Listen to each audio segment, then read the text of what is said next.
ಸ್ನೇಹಿತರೆ, 2014ರಲ್ಲಿ ಭ್ರಷ್ಟಾಚಾರದ ವಿರುದ್ಧ ರಣಕಹಳೆಯನ್ನು ಊದುತ್ತಾ ಬಿಜೆಪಿ ಅಧಿಕಾರಕ್ಕೆ ಬಂತು. ನರೇಂದ್ರ ಮೋದಿ ಅವರು ಪ್ರಪಂಚದ ಅತ್ಯಂತ ದೊಡ್ಡ ಪ್ರಜಾಪ್ರಭುತ್ವದ ನಾಯಕರಾಗಿ ಹೊರಹೊಮ್ಮಿದ್ರು. ಒಂದು ದಶಕವೇ ಕಳೆದು ಹೋಯಿತು. 10 ವರ್ಷಗಳ ಹಿಂದೆ ಅವರು ನೀಡಿದ ಭರವಸೆಗಳು ಎಷ್ಟರ ಮಟ್ಟಿಗೆ ಈಡೇರಿವೆ? ಕನಿಷ್ಠ ದೇಶದಲ್ಲಿ ಅವರಿಗೆ ಅಧಿಕಾರ ಪಡೆಯಲು ಕಾರಣವಾದ ಭ್ರಷ್ಟಾಚಾರ ಆದ್ರೂ ನಿಂತಿದ್ಯಾ? ಈಗ ಗ್ಲೋಬಲ್ ಕರಪ್ಷನ್ ಇಂಡೆಕ್ಸ್ ಜಾಗತಿಕ ಭ್ರಷ್ಟಾಚಾರ ಸೂಚ್ಯಂಕದಲ್ಲಿ ಭಾರತ 180 ದೇಶಗಳಲ್ಲಿ 93ನೇ ಸ್ಥಾನಕ್ಕೆ ಇಳಿದಿದೆ. 2022ರಲ್ಲಿ 85ನೇ ಸ್ಥಾನದಲ್ಲಿತ್ತು. ಭಾರತ ಮತ್ತಷ್ಟು ಭ್ರಷ್ಟಾಚಾರವನ್ನು ಹೊಂದಿರುವ ದೇಶವಾಗಿ ಬದಲಾಗಿದೆ. ಈ ಬಗ್ಗೆ ಮಾತಾಡ್ತೀನಿ. Attention please. ನಾನು ಚರಣ ಇವರ್ನಾಡ್. ಎಲ್ಲ ಪಾಪಗಳನ್ನ ಕಳೆದುಕೊಂಡು ಹಳೆಯ ದುರ್ಗುಣಗಳನ್ನ ಹಾಗೇ ಉಳಿಸ್ಕೊಂಡು ಸಭ್ಯರಂತೆ ಬದುಕಲು ಇರುವ ಏಕೈಕ ಮಾರ್ಗ ಅಂತ ಹೇಳಿದ್ರೆ ಬಿಜೆಪಿಯನ್ನ ಸೇರೋದು. ಬಿಜೆಪಿಯ ಬಳಿ ಇಂತಹ ಒಂದು ಮೆಷಿನ್ ಇದೆ. ಈ ಕಡೆಯಿಂದ ಭ್ರಷ್ಟನನ್ನ ಹಾಕಿದ್ರೆ ಆ ಕಡೆಯಿಂದ ಶುದ್ಧ ಚಾರಿತ್ರ್ಯದ ಸಂಸ್ಕಾರವಂತ ದೇಶಭಕ್ತನೊಬ್ಬ ಬರ್ತಾನೆ. ಒಂದು ವೇಳೆ ಬಿಜೆಪಿಯನ್ನ ಸೇರಲು ನೀವು ಒಪ್ಪದೇ ಇದ್ರೆ ನಿಮ್ಮ ಮನೆಯ ಹಿಂದೆ ಇಡಿಯೋ ಐಡಿಯಾದೋ ಗಾಡಿಗಳು ನಿಂತಿರುತ್ತವೆ. ನೀವು ಜೈಲಿನಲ್ಲಿ ಇರ್ತೀರಾ. ಸುಳ್ಳು ಆರೋಪಗಳನ್ನು ಹೊತ್ತುಕೊಂಡು ಜೈಲುವಾಸ ಮಾಡಬೇಕು, ಕೋರ್ಟು ಅಲೆಯಬೇಕು. ದೇಶದ ತನಿಖಾ ಸಂಸ್ಥೆಗಳನ್ನ ಬಳಸಿಕೊಂಡು ತನಗಾಗದವರನ್ನ ಮಟ್ಟ ಹಾಕಲು ಬಿಜೆಪಿ ಮಾಡುವ ತಂತ್ರಗಳೇನು ಯಾರಿಗೆ ಗೊತ್ತಿಲ್ಲದ ವಿಷಯ ಏನಲ್ಲ. ಹೀಗಾಗಿ ಭಾರತದ 28 ರಾಜ್ಯಗಳಲ್ಲಿ 2023ರಲ್ಲಿ 17ರಲ್ಲಿ ಬಿಜೆಪಿ ಮತ್ತು ಅದರ ಮಿತ್ರ ಪಕ್ಷಗಳು ಅಧಿಕಾರದಲ್ಲಿದ್ದವು. ಭ್ರಷ್ಟಾಚಾರದ ವಿರುದ್ಧ ಹೋರಾಡಲು ಮತ್ತೆ ಸಾರ್ವಜನಿಕ ಆಡಳಿತದಲ್ಲಿ ಪಾರದರ್ಶಕತೆಯನ್ನು ತರಲು 100ಕ್ಕೂ ಹೆಚ್ಚು ದೇಶಗಳಲ್ಲಿ ಕೆಲಸ ಮಾಡ್ತಾ ಇರುವ ಟ್ರಾನ್ಸ್ಪರೆನ್ಸಿ ಇಂಟರ್ನ್ಯಾಷನಲ್ TI ಇದರ ವರದಿ ದೇಶವಾರು ಭ್ರಷ್ಟಾಚಾರದ ಸೂಚ್ಯಂಕ country wise corruption perception index ನ ಪ್ರಕಾರ 2022ರಲ್ಲಿ 85ನೇ ಸ್ಥಾನದಲ್ಲಿದ್ದ ಭಾರತ 2023ರಲ್ಲಿ 93ನೇ ಸ್ಥಾನಕ್ಕೆ ಕುಸಿದಿದೆ. ಒಟ್ಟಾರೆಯಾಗಿ 0ಯಿಂದ 100ರ ಪ್ರಮಾಣದಲ್ಲಿ ಸಾರ್ವಜನಿಕ ವಲಯದ ಭ್ರಷ್ಟಾಚಾರದ ಗ್ರಹಿಕೆಯ ಮಟ್ಟಗಳ ಪ್ರಕಾರ ಈ ಸಂಸ್ಥೆ 180 ದೇಶಗಳನ್ನು ಪಟ್ಟಿ ಮಾಡಿದೆ. ತಜ್ಞರು ಮತ್ತು ಆಯಾಯ ದೇಶಗಳಲ್ಲಿರುವ ವ್ಯಾಪಾರದ ಜನರೊಂದಿಗೆ ಸಮಾಲೋಚನೆಯನ್ನು ನಡೆಸಿ ಈ ವರದಿಯನ್ನು ತಯಾರಿಸಲಾಗಿದೆ. 100ರ ಸ್ಕೇಲಿಗೆ ಹತ್ತಿರ ಇರುವವರು, ಅಂದ್ರೆ 100ಕ್ಕೆ ತುಂಬಾ ಹತ್ತಿರ ಇರುವವರನ್ನ ಹೆಚ್ಚು ಭ್ರಷ್ಟರು ಅಂತ ಪರಿಗಣಿಸಲಾಗ್ತದೆ.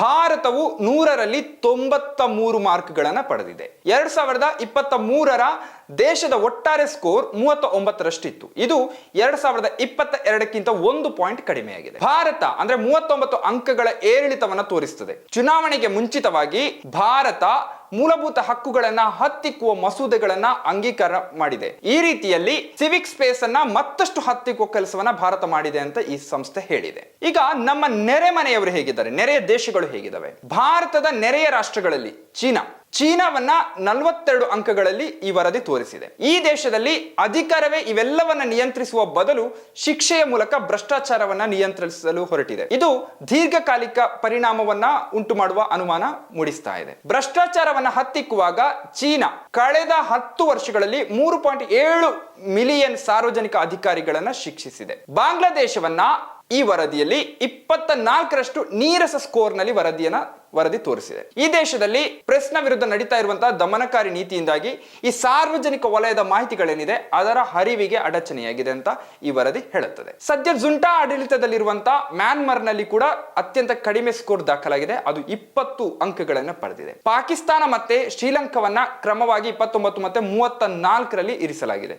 ಈ ಎರಡೂ ದೇಶಗಳು ತಮ್ಮ ದುರ್ಬಲ ಆರ್ಥಿಕ ಪರಿಸ್ಥಿತಿಗಳು ಮತ್ತೆ ರಾಜಕೀಯ ಅಸ್ಥಿರತೆಯೊಂದಿಗೆ ಸೆಣಸಾಡ್ತಾ ಇದ್ದಾವೆ ಅಂತ ಈ ವರದಿ ಹೇಳಿದೆ. ಆದ್ರೆ ಈ ಎರಡು ದೇಶಗಳಲ್ಲಿ ಪ್ರಬಲವಾದ ಮತ್ತೆ ಸಶಕ್ತವಾದ ನ್ಯಾಯಾಂಗ ವ್ಯವಸ್ಥೆ ಇದೆ. ಇದು ಸರ್ಕಾರವನ್ನ ತನ್ನ ಹಿಡಿತದಲ್ಲಿ ಇಟ್ಟುಕೊಳ್ಳುವುದಕ್ಕೆ ಸಹಾಯ ಮಾಡುತ್ತದೆ. ಪಾಕಿಸ್ತಾನದ ಸರ್ವೋಚ್ಚ ನ್ಯಾಯಾಲಯ ತನ್ನ ಸಂವಿಧಾನದ 19A ಪರಿಚ್ಛೇದದ ಅಡಿಯಲ್ಲಿ ಮಾಹಿತಿಯ ಹಕ್ಕನ್ನ ಪಡೆಯುವ ಹಕ್ಕೇನಿದೆ ಅದನ್ನ ಹಿಂದೆ ಸರ್ಕಾರ ನಿರ್ಬಂಧಿಸಿದ್ದ ಸಂಸ್ಥೆಗಳಿಗೂ ವಿಸ್ತರಿಸಿದೆ. ಈ ಮೂಲಕ ನಾಗರಿಕರ ಮಾಹಿತಿ ಹಕ್ಕನ್ನ ಬಲಪಡಿಸಿದೆ. ಇನ್ನು ಶ್ರೀಲಂಕಾದಲ್ಲಿ 2021ರ ಆರ್ಥಿಕ ಬಿಕ್ಕಟ್ಟಿಗೆ ಮಾಜಿ ಅಧ್ಯಕ್ಷ, ಪ್ರಧಾನಮಂತ್ರಿ ಮತ್ತೆ ಇತರ ಅಧಿಕಾರಿಗಳು ಜವಾಬ್ದಾರರು ಅಂತ ನೇರವಾಗಿ ಸುಪ್ರೀಂ ಕೋರ್ಟ್ ಹೇಳಿದೆ. ಈ ಮೂಲಕ ಈ ಎರಡೂ ದೇಶಗಳಲ್ಲಿ ಸುಪ್ರೀಂ ಕೋರ್ಟ್ ಒಂದು ಮಹತ್ತರವಾದ ಪಾತ್ರವನ್ನ ವಹಿಸ್ತಾ ಇದೆ. ಇನ್ನು ಏಷ್ಯನ್ ದೇಶಗಳಲ್ಲಿ ಮಲೇಷ್ಯಾವು ಪ್ರಾದೇಶಿಕ ಸರಾಸರಿಗಿಂತ 50ನೇ ಸ್ಥಾನದಲ್ಲಿದೆ. ಯಾಕಂದ್ರೆ ಕಳೆದ ದಶಕದಲ್ಲಿ ಉನ್ನತ ಮಟ್ಟದ ಪ್ರಕರಣಗಳಲ್ಲಿ ಈ ಭ್ರಷ್ಟಾಚಾರ ವಿರೋಧಿ ಆಯೋಗ ಏನಿದೆ ಅದು ಚೆನ್ನಾಗಿ ಕೆಲಸ ಮಾಡಿದೆ. ಜಾಗತಿಕ ಭ್ರಷ್ಟಾಚಾರ ಸೂಚ್ಯಂಕ ಏಷ್ಯಾ ಮತ್ತೆ ಪೆಸಿಫಿಕ್ ಪ್ರದೇಶಗಳಲ್ಲಿನ ಚುನಾವಣಾ ಪ್ರಕ್ರಿಯೆಗಳ ಸುತ್ತ ಒಂದು ವರದಿಯನ್ನು ಮಾಡಿದೆ. ಇಲ್ಲೆಲ್ಲ ಭ್ರಷ್ಟಾಚಾರದ ಹರಡುವಿಕೆಯನ್ನು ಬಹಿರಂಗಪಡಿಸಿದೆ. ಏಷ್ಯಾದಲ್ಲಿ ಅದರ 2020ರ ಸಮೀಕ್ಷೆಯಲ್ಲಿ ಕಳೆದ 5 ವರ್ಷಗಳಲ್ಲಿ ರಾಷ್ಟ್ರೀಯ, ಪ್ರಾದೇಶಿಕ ಮತ್ತು ಸ್ಥಳೀಯ ಚುನಾವಣೆಗಳಲ್ಲಿ ಸುಮಾರು 7 ಜನರಲ್ಲಿ ಒಬ್ಬರಿಗೆ ಓಟಿಗಾಗಿ ನೋಟನ್ನು ಕೊಟ್ಟಿದ್ದಾರೆ ಅಂತ ಈ ವರದಿ ತೋರಿಸಿದೆ. ಏಷ್ಯಾದ ದೇಶಗಳ ಪೈಕಿ ಸಿಂಗಾಪುರ್ 83ನೇ ಸ್ಥಾನ, ಹಾಗೆ ಹಾಂಗ್ಕಾಂಗ್ 75, ಜಪಾನ್ 73, ಭೂತಾನ್ 68, ತೈವಾನ್ 67, ದಕ್ಷಿಣ ಕೊರಿಯಾ 63. ಇದು ಭ್ರಷ್ಟಾಚಾರದ ವಿರುದ್ಧ ಉತ್ತಮ ಹೋರಾಟ ನಡೆಸಿದ ಫಲವಾಗಿ ಈ ಅಂಕಗಳನ್ನು ದಾಖಲಿಸಿದೆ. ಭ್ರಷ್ಟಾಚಾರವನ್ನು ನಿಯಂತ್ರಿಸುವಲ್ಲಿ ಜಾಗತಿಕವಾಗಿ ಪ್ರಭಾವಶಾಲಿಯಾದ ಅಂಕಗಳನ್ನು ಪಡೆದ ದೇಶಗಳಲ್ಲಿ ನ್ಯೂಜಿಲೆಂಡ್ 85 ಮತ್ತು ಆಸ್ಟ್ರೇಲಿಯಾ 75 ಅಂಕಗಳನ್ನು ಪಡೆದಿದೆ. ಈ ಟ್ರಾನ್ಸ್ಪರೆನ್ಸಿ ಇಂಟರ್ನ್ಯಾಷನಲ್ನ ವರದಿ ಈ ದೇಶದಲ್ಲಿ ಭ್ರಷ್ಟಾಚಾರ ನಿಯಂತ್ರಿಸುವುದರಲ್ಲಿ ನಮ್ಮ ದೇಶ ತೋರಿರುವ ಕಳಪೆ ನಾಯಕತ್ವದ ಬಗ್ಗೆ ಮಾತನಾಡುತ್ತದೆ. ಆದ್ರೆ ಅಧಿಕಾರದಲ್ಲಿರುವ ಬಿಜೆಪಿ ಮಾತ್ರ ಬಾಯಿಗೆ ಬೀಗ ಜಡಿದು ಕುಳಿತಿದೆ. ಇನ್ನು ಜನವರಿ 22ರಂದು ಅಯೋಧ್ಯೆಯಲ್ಲಿ ನಡೆದ ರಾಮನ ಪ್ರತಿಷ್ಠಾಪನೆಯ ಸಂದರ್ಭದಲ್ಲಿ ಭಾಷಣ ಮಾಡ್ತಾ ನರೇಂದ್ರ ಮೋದಿ ಅವರು 2047ರ ವೇಳೆಗೆ ಅಭಿವೃದ್ಧಿ ಹೊಂದಿದ ದೇಶವಾಗಿ ಭಾರತ ಬರುತ್ತದೆ, 2030ರ ವೇಳೆಗೆ $7 ಟ್ರಿಲಿಯನ್ ಆರ್ಥಿಕತೆಯನ್ನು ಮಾಡುವ ಭರವಸೆಯನ್ನು ಆ ಭಾಷಣದಲ್ಲಿ ಕೊಡ್ತಾರೆ. ಬಡವರು, ರೈತರು, ಮಹಿಳೆಯರು ಮತ್ತೆ ಯುವಕರು ಹೀಗೆ 4 ಜಾತಿಗಳಿಗೆ ಅನುಕೂಲವಾಗುವಂತೆ ಮಾತನಾಡಿದ್ದಾರೆ. ಇದನ್ನೇ ಮುಂದಿಟ್ಟುಕೊಂಡು ನಿರ್ಮಲಾ ಸೀತಾರಾಮನ್ ಅವರು ನಿನ್ನೆ ಏನು ನಡೆದಿದೆ ಅದರ ಬಜೆಟ್ ಭಾಷಣವನ್ನ ಮಾಡಿದ್ರು. ಇದರಲ್ಲಿ ಇವೆಲ್ಲವೂ ರಾಮನ ಹೆಸರಿನಲ್ಲಿ ಮಾಡಿದ ಸಂಕಲ್ಪ ಅಂತ ಕರೆದ್ರು. ಭಾರತ ರಾಮರಾಜ್ಯವಾಗ್ತಾ ಇದೆ ಅಂತ ಹೇಳಿದ್ರು. ಆದ್ರೆ ಬಡವರು, ಯುವಕರು, ಮಹಿಳೆಯರು ಮತ್ತೆ ರೈತರ ಸಮಸ್ಯೆಗಳನ್ನ ಪರಿಹರಿಸುವುದಕ್ಕೆ ಇವರು ತೆಗೆದುಕೊಂಡಿರುವ ಈ ನಿರ್ಧಾರದಿಂದ ರಾಮರಾಜ್ಯ ಆಗ್ತದಾ? ಹಾಗಾದ್ರೆ ಬಜೆಟ್ನಲ್ಲಿ ಏನೇನಿರ್ಬೇಕಿತ್ತು? ಬಜೆಟ್ ಏನನ್ನ ಒಳಗೊಂಡಿರ್ಬೇಕಿತ್ತು? ಉದ್ಯೋಗ, ಕೃಷಿಗೆ ಹೆಚ್ಚು ಪಾಲನ್ನ ಬಜೆಟ್ನಲ್ಲಿ ಕೊಡಬೇಕಾಗಿತ್ತು. ಅದು ಯುವಕರನ್ನ, ಮಹಿಳೆಯರನ್ನ ಮತ್ತೆ ರೈತರನ್ನ ಅಭಿವೃದ್ಧಿ ಮಾಡುತ್ತೆ. ಇನ್ನು ಬಡತನವನ್ನ ತಗ್ಗಿಸುವ ಕೆಲಸವನ್ನ ಮಾಡಬೇಕಾಗಿತ್ತು. ಬಜೆಟ್ನಲ್ಲಿ ಅನೇಕ ವಿಷಯಗಳನ್ನು ಘೋಷಿಸುವಾಗ ಹಣಕಾಸು ಸಚಿವರು ಇನ್ನು ಮುಂದೆ ಕಾರ್ಮಿಕರಿಗೆ ಸಂವಿಧಾನದಲ್ಲಿ ನೀಡಿರುವ ಭರವಸೆಯಂತೆ ಜೀವನ ವೇತನ ಸಿಗ್ತದೆ ಅಂತ ಅವರು ಘೋಷಿಸಿದರು. ರೈತರಿಗೆ ಸ್ವಾಮಿನಾಥನ್ ಆಯೋಗ ನೀಡಿದ ಭರವಸೆಯಲ್ಲಿ ಬೆಳೆಗಳಿಗೆ ಸಂಪೂರ್ಣ ವೆಚ್ಚದ MSP ಅನುಷ್ಠಾನವನ್ನಾದರೂ ಘೋಷಣೆ ಮಾಡಬೇಕಾಗಿತ್ತು. ಸ್ವಾಮಿನಾಥನ್ ಆಯೋಗದ ಭರವಸೆಗಳನ್ನು ನೀಡಬೇಕಾಗಿತ್ತು. ಈ ಯಾವುದೇ ನಿರ್ಣಾಯಕ ಘೋಷಣೆಗಳನ್ನ ಮಾಡಿಲ್ಲ. ಬದಲಾಗಿ ಸಾಧಿಸಲಾಗದ ಅಸ್ಪಷ್ಟ ಭರವಸೆಗಳನ್ನ ನಿರ್ಮಲಾ ಸೀತಾರಾಮನ್ ಅವರು ತಮ್ಮ ಬಜೆಟ್ ಭಾಷಣದಲ್ಲಿ ನೀಡಿದ್ದಾರೆ. ನಿರುದ್ಯೋಗ ಮತ್ತೆ ಬಡತನ ಇನ್ನೂ ಮುಂದುವರಿಯುತ್ತದೆ. ಇದರಿಂದಾಗಿ ಯುವತಿಯರು ಮತ್ತೆ ಯುವಕರು, ಮಹಿಳೆಯರು ಅವರ ಸ್ಥಿತಿ ಇನ್ನಷ್ಟು ಸುಧಾರಿಸುವ ಸಾಧ್ಯತೆ ಕಾಣ್ತಾ ಇಲ್ಲ.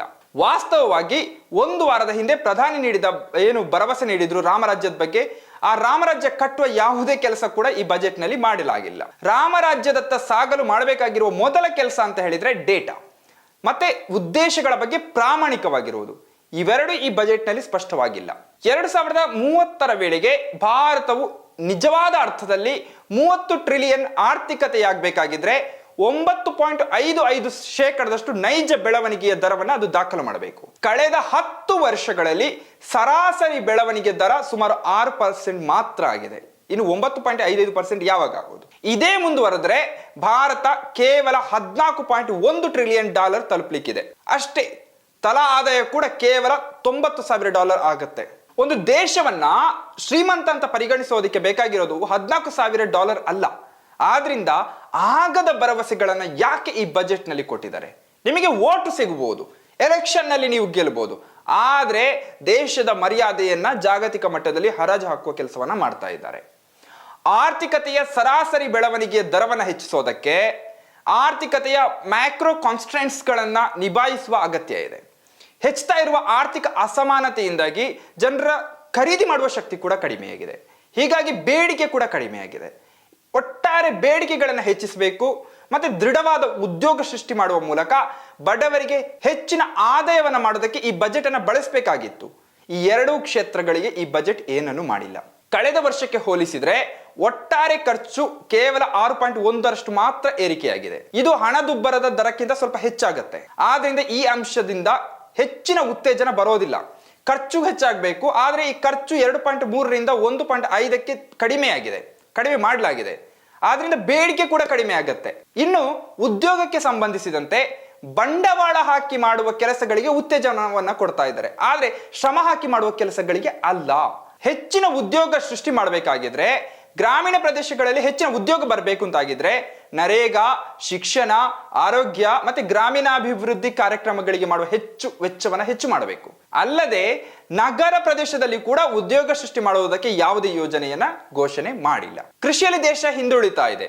ಕಳೆದ ವರ್ಷ ಬಜೆಟ್ನಲ್ಲಿ ಕೃಷಿಗೆ 1.44 ಲಕ್ಷ ಕೋಟಿ ಮೀಸಲಿಟ್ಟಿದ್ರು. ಆದ್ರೆ ಖರ್ಚು ಮಾಡಿರೋದು 1.4 ಲಕ್ಷ ಕೋಟಿ ಮಾತ್ರ. ಮುಂದಿನ ವರ್ಷಕ್ಕೆ ಇದು 1.47 ಕೋಟಿಯಷ್ಟು ಘೋಷಣೆ ಮಾಡಲಾಗಿದೆ. ಅಂದ್ರೆ ಇದು ಕೇವಲ 1.5% ಮಾತ್ರ ಹೆಚ್ಚು. ಇದು ಹಣದುಬ್ಬರವನ್ನ ಕೂಡ ಒಳಗೊಂಡಿಲ್ಲ. ಆದ್ರಿಂದ ತೀರಾ ಕಡಿಮೆ. ಹಾಗಾದ್ರೆ ರೈತರ ಆದಾಯವನ್ನ ಹೇಗೆ ಹೆಚ್ಚು ಮಾಡೋದು? ಒಳ್ಳೆಯ ಉದ್ಯೋಗ ಕೊಡಬೇಕು, ಒಳ್ಳೆಯ ಕೆಲಸವನ್ನ ಕೊಡಬೇಕು. ಅದನ್ನ ಪಡಿಬೇಕು ಅಂತಾಗಿದ್ರೆ ಬಡವರಿಗೆ ಶಿಕ್ಷಣ ಬೇಕು, ಒಳ್ಳೆಯ ಆರೋಗ್ಯ ಸೇವೆ ಬೇಕು. ಶಿಕ್ಷಣ ಕ್ಷೇತ್ರಕ್ಕೆ ಕಳೆದ ವರ್ಷ 1.16 ಲಕ್ಷ ಕೋಟಿ ಮೀಸಲಿಟ್ಟಿದ್ರು. ಅದನ್ನ 1.09 ಲಕ್ಷ ಕೋಟಿಗೆ ಇಳಿಸಲಾಗಿದೆ. ಮುಂದಿನ ವರ್ಷ 1.2 ಲಕ್ಷ ಕೋಟಿ ಮಾಡೋದಕ್ಕೆ ನಿರ್ಧರಿಸಲಾಗಿದೆ. ಆರೋಗ್ಯ ಸೇವೆಗಾಗಿ ಕಳೆದ ವರ್ಷ 89,000 ಕೋಟಿ ರೂಪಾಯಿಯನ್ನ ಮೀಸಲಿಟ್ಟಿದ್ರು. ಆದ್ರೆ ಖರ್ಚಾಗಿರೋದೆಷ್ಟು? 79,000 ಕೋಟಿ ರೂಪಾಯಿ. ಮುಂದಿನ ವರ್ಷಕ್ಕೆ 90,000 ಕೋಟಿ ರೂಪಾಯಿಯನ್ನ ಘೋಷಣೆ ಮಾಡಿದ್ದಾರೆ. ಅಗತ್ಯ ಇರುವುದಕ್ಕೆ ಹೋಲಿಸಿದ್ರೆ ಇದು ಇನ್ನೂ ಅಸಮರ್ಪಕ, ಮತ್ತೆ ಇದರ ಬಳಕೆ ಯಾವ ರೀತಿ ಆಗತ್ತೆ ಅಂತ ಗೊತ್ತಿಲ್ಲ. ಈಗ ದೇಶ ಭ್ರಷ್ಟಾಚಾರದ ಓಟದಲ್ಲಿ ತುಂಬಾ ಫಾಸ್ಟ್ ಆಗಿ ಓಡ್ತಾ ಇದೆ. GDPಯ ಕುಸಿತ ಕೂಡ ಆಗ್ತಾ ಇದೆ. ಈ ಬಜೆಟ್ ಕೂಡ ಚುನಾವಣೆಯನ್ನ ಗೆಲ್ಲುವ ತಂತ್ರವಾಗಿಯೇ ಮಾಡಲಾಗಿದೆಯೇ ಹೊರತು ದೇಶದ ಒಳಿತಿಗಾಗಿ ಅಲ್ಲ. ಇದು ನಿಮಗೆ ಓಟನ್ನ ಕೊಡಬಹುದು, ಆದ್ರೆ ದೇಶದ ಜನರ ಸಮಸ್ಯೆಗಳನ್ನ ಮಾತ್ರ ಇನ್ನೂ ಹೆಚ್ಚು ಮಾಡುತ್ತದೆ.